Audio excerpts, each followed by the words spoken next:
Picture this: February 23rd, 1964. Daytona 500.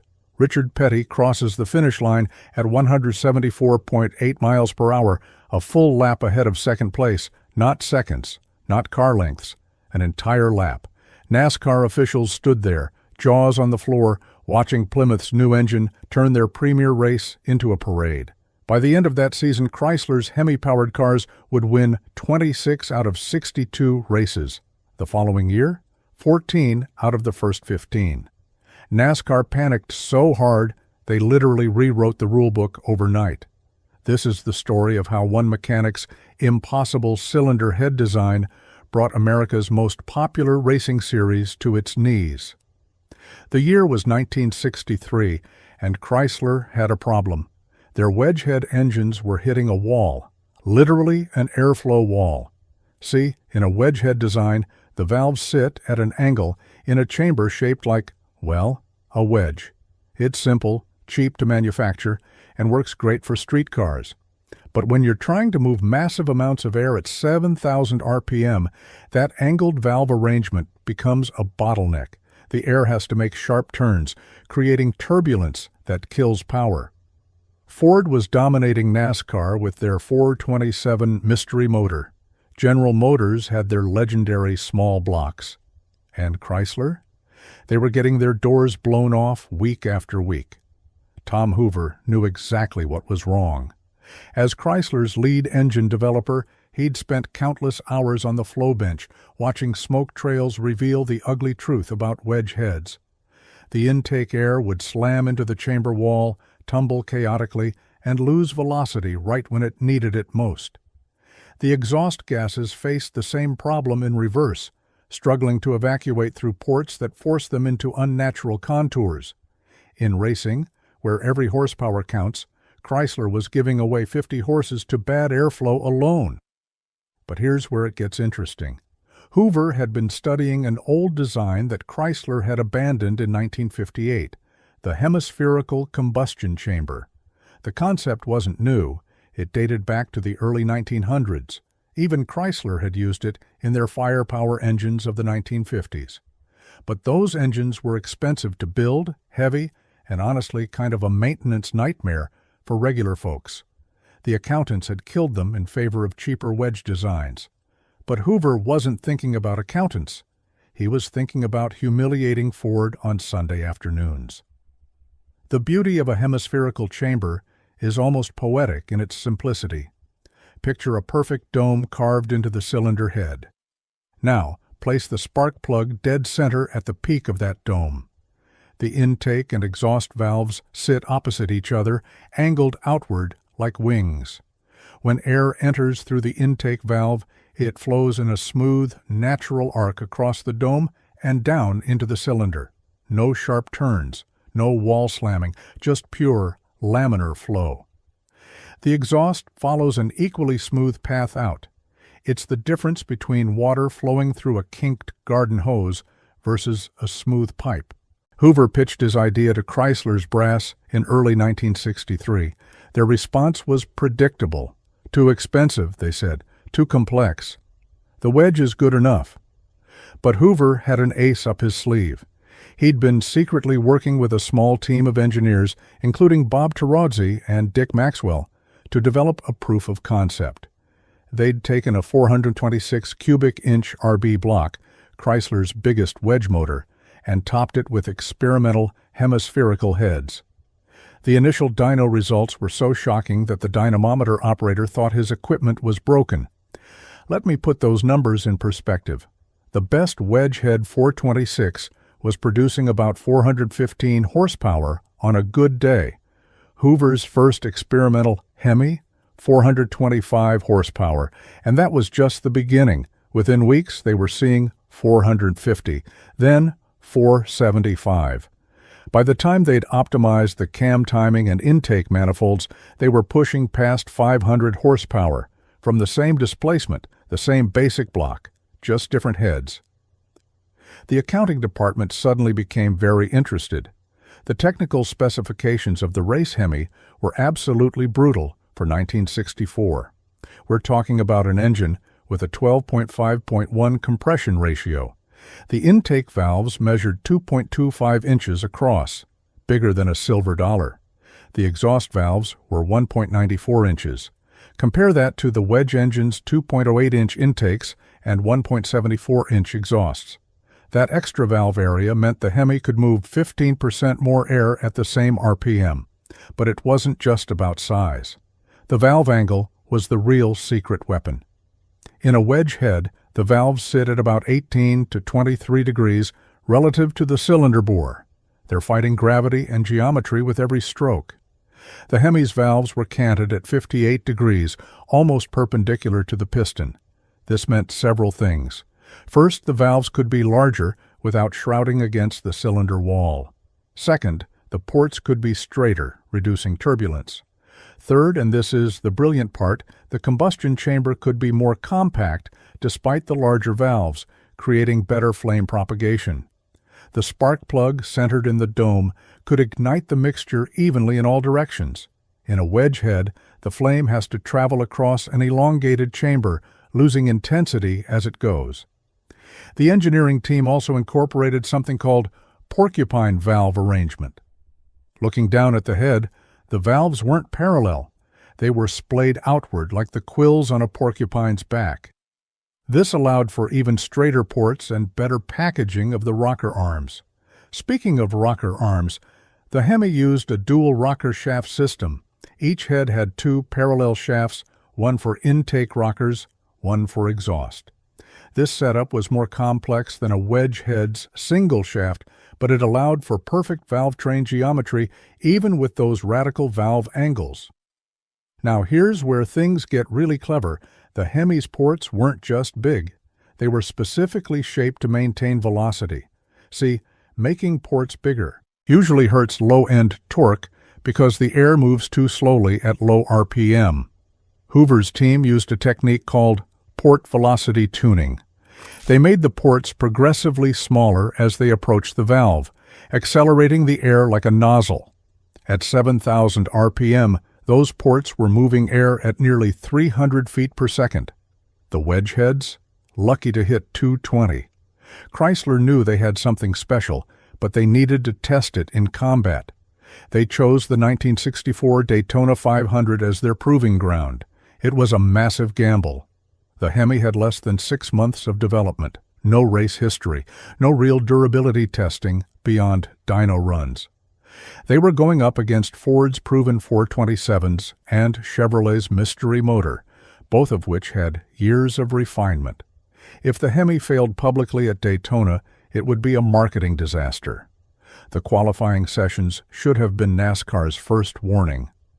Richard Petty's Plymouth hit 174.418 mph in qualifying. Paul Goldsmith's Hemi-powered Plymouth did 174.910. Jimmy Pardue, 174.080. The entire front row was Hemi-powered. Ford's fastest qualifier was back in 6th place, nearly 3 mph slower. But everyone assumed the Hemis were sacrificing reliability for speed. Surely these experimental engines would grenade themselves over 500 miles. Surely. Race day told a different story. Petty didn't just win, he dominated with surgical precision. His car was so much faster that he could run conservative lap times, save fuel, and still pull away from the field. When Ford drivers pushed hard to keep up, they'd overheat their tires and fall back.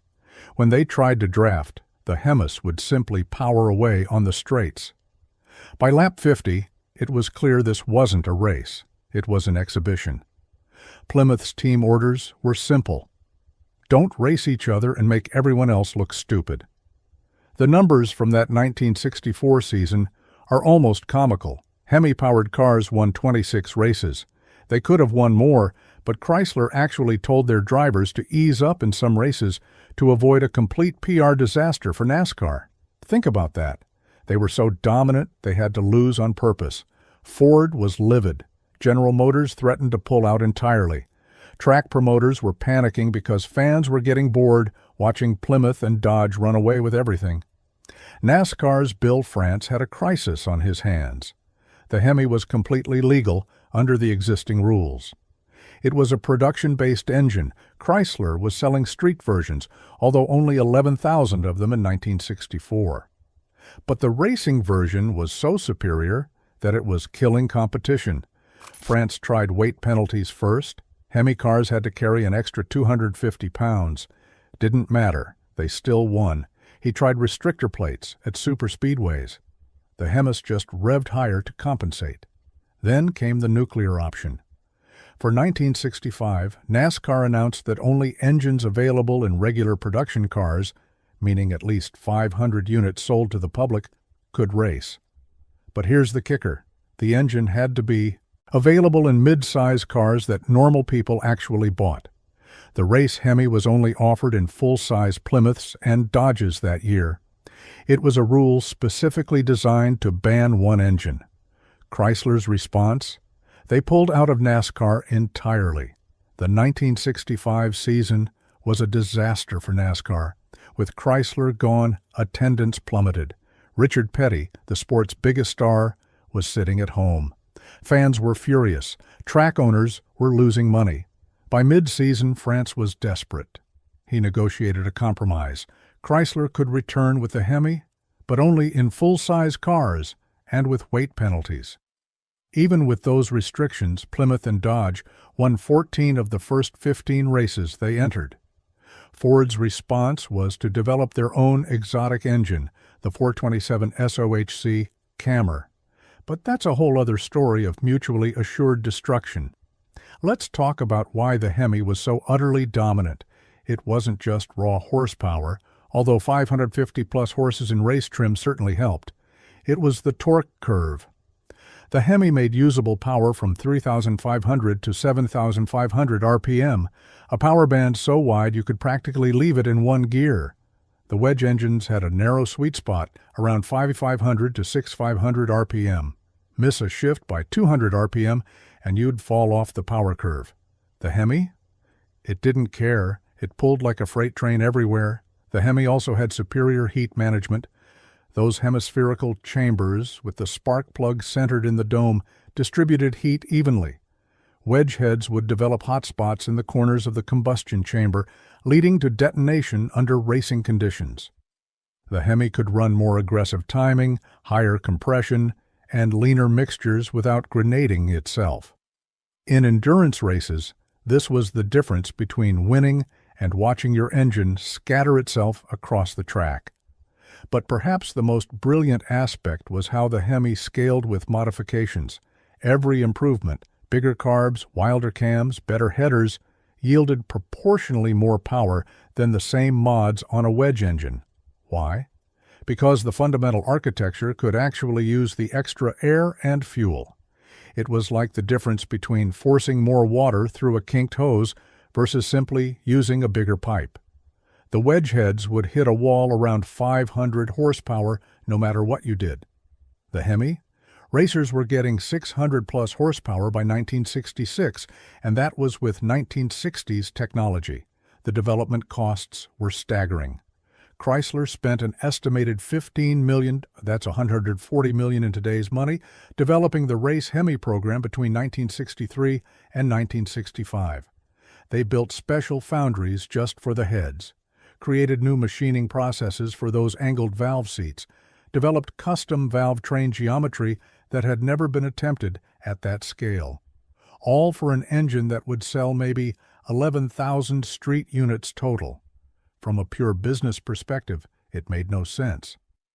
But from a marketing perspective, every win on Sunday translated to showroom traffic on Monday, the street. Hemi was a different animal from its race brother, but still revolutionary for a production car. It came with dual 4-barrel carburetors, radical 276 to 284 degree duration camshafts, and 10.25.1 compression. Rated at 425 horsepower, it was underrated for insurance purposes. Most made closer to 475 at the crank. The first street Hemis in 1966 came with a sticker price of $105 extra. That's $10,000 in today's money, just for the engine option. You could buy a whole second car for that. But people paid it. The street Hemi created its own problems. These engines required 100-plus octane fuel to run properly. They idled like paint shakers. The dual quads needed constant synchronization. Spark plugs fouled if you didn't run them hard regularly. The valve train needed adjustment every 3,000 miles. But Lord, when you matted the throttle, all those problems disappeared in a tsunami of torque that would literally twist the car's body structure. Chrysler had to reinforce the unibody cars just to handle the Hemi's violence. Here's something most people don't know. The Hemi almost killed itself through success. By 1967, insurance companies were refusing to cover Hemi cars for drivers under 25. The engines were too powerful for the primitive bias-ply tires of the era. Drivers would lose control and wrap them around telephone poles with alarming frequency. Chrysler sold just 1,011 street Hemis in 1967, down from 2,666 in 1966. The boardroom started asking uncomfortable questions about return on investment. The race program, however, continued to dominate. NASCAR kept adding restrictions, and Chrysler kept finding ways around them. Smaller carburetors? They developed better intake manifolds, weight penalties. They put their drivers on diets and drilled holes in non-critical components. By 1969, the Hemi was winning even with 300 pounds of ballast and restrictor plates. It was engineering stubbornness at its finest. But the real legacy of the Hemi wasn't in victories or sales numbers. It was in forcing the entire industry to evolve. Ford developed their 429 Boss series specifically to combat the Hemi. Chevrolet created the ZL1 427, an all-aluminum monster that cost more than the car it came in. The horsepower wars of the late 1960s, that was the Hemi's fault. Every manufacturer had to respond to Chrysler's hemispherical challenge. The technology trickle-down was even more significant. Those huge valves the Hemi pioneered? They became standard in performance engines. The porcupine valve arrangement, adopted by nearly everyone, high-flow ports with velocity tuning, that's in every modern engine. Even the concept of sacrificing low-end drivability for high RPM power became accepted in performance cars. Before the Hemi, muscle cars were expected to be tractable on the street. After, radical cams and lumpy idles became badges of honor. Let's talk about the men behind this engine, because the Hemi wasn't just Tom Hoover's baby. Willem Weertman, Chrysler's chief engine engineer, fought the corporate battles that got it funded. He convinced Lynn Townsend, Chrysler's president, that racing success would transform their image from stodgy to exciting. Bob Tarazzi developed the valve train geometry that made those radical valve angles possible. Dick Maxwell figured out the port shapes that gave the Hemi its incredible airflow. These weren't just engineers. They were artists working in iron and aluminum. The testing program was brutal. They'd run engines at full throttle for 48 hours straight, tear them down, measure every component for wear, then redesign whatever showed weakness. Early versions would scatter connecting rods like confetti. The solution? Forged steel rods with bolts bigger than some engines' main bearings. The rocker arms would break at 7,000 RPM. The fix? Gun-drilled shafts for better oiling and reinforced rocker bodies. Every failure taught them something. One lesser-known fact, the Hemi's distinctive valve covers weren't just for show. Those massive chrome pieces actually served as oil control baffles. Under hard acceleration, oil would slosh away from the pickup, starving the engine. The valve covers had internal baffling that kept oil where it needed to be during 1.5 G acceleration. Form following function, but looking absolutely badass in the process. The Hemi even changed how NASCAR wrote rules. Before 1964, regulations were relatively simple. Displacement limits, stock body requirements, basic safety standards. After the Hemi dominated, NASCAR created complex formulas involving displacement, weight, valve sizes, and even combustion chamber shapes. They instituted the homologation rule, requiring 500 street versions. They created different rules for different tracks. The modern NASCAR rulebook, with its phone book thickness, that started with trying to contain the Hemi. By 1970, the party was ending. Emissions regulations were tightening. Insurance costs were astronomical. Gas prices were rising. The Clean Air Act meant that high-compression engines running on leaded gas were doomed. Chrysler built just 356 street Hemis in 1970 and 356 in 1971, the last year. The race engines continued in NASCAR until 1974, when the rules finally made them uncompetitive. An era was over. But here's the thing about legends: they don't really die. In 2003, Chrysler brought back the Hemi name with a new 5.7-liter engine. It wasn't a true hemispherical chamber.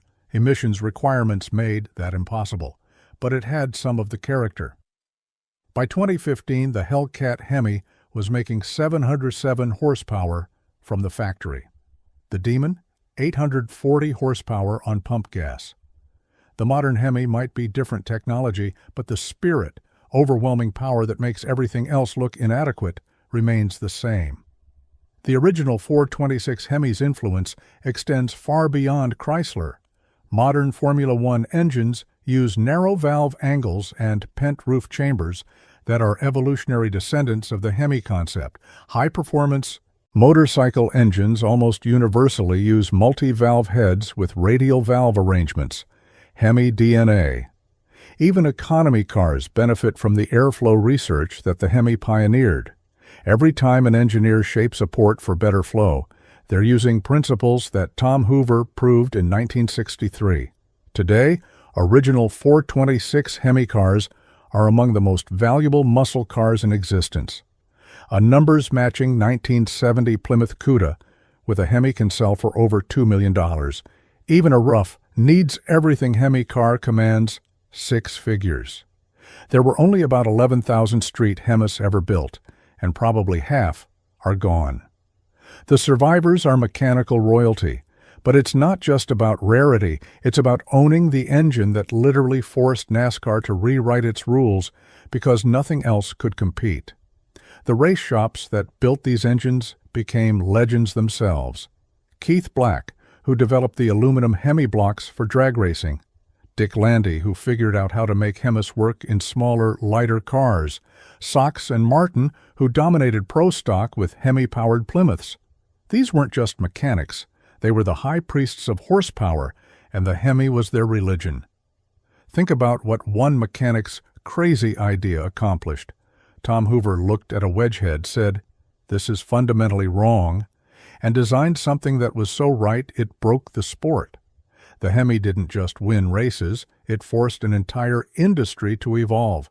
It created legends, destroyed competitions, and rewrote rule books. It proved that sometimes the old ideas, like hemispherical combustion chambers from 1905, are old because they work, not because they're obsolete. Modern engineers, with all their computer simulations and computational fluid dynamics, still study the 426 Hemi. Why? Because it represents something pure, an engine designed without compromise, without focus groups, without emissions concerns. Just one question: how do we make maximum power from 426 cubic inches? The answer changed American automotive history forever. The Hemi proved that engineering excellence can't be contained by rules. You can add weight, restrict air, mandate specifications, but brilliance finds a way. It's a lesson that extends beyond engines, beyond racing, into any field where innovation meets regulation. The rules don't stop progress. They just channel it in unexpected directions. The Hemi didn't comply with NASCAR's vision of parity. It destroyed it, and in doing so, it forced everyone to get better. So the next time you see a modern Challenger or Charger with Hemi badges, remember what those 4 letters represent. Not just an engine design, but a moment when one company's engineering department declared war on the status quo, and won so decisively that the rules of engagement had to be rewritten. That's not just horsepower. That's history. What's the most dominant engine you've ever experienced? Drop a comment below, and share your story. If you enjoyed this deep dive into the engine that broke NASCAR, hit that subscribe button for more stories about the machines that changed the world. Until next time, keep those engines screaming.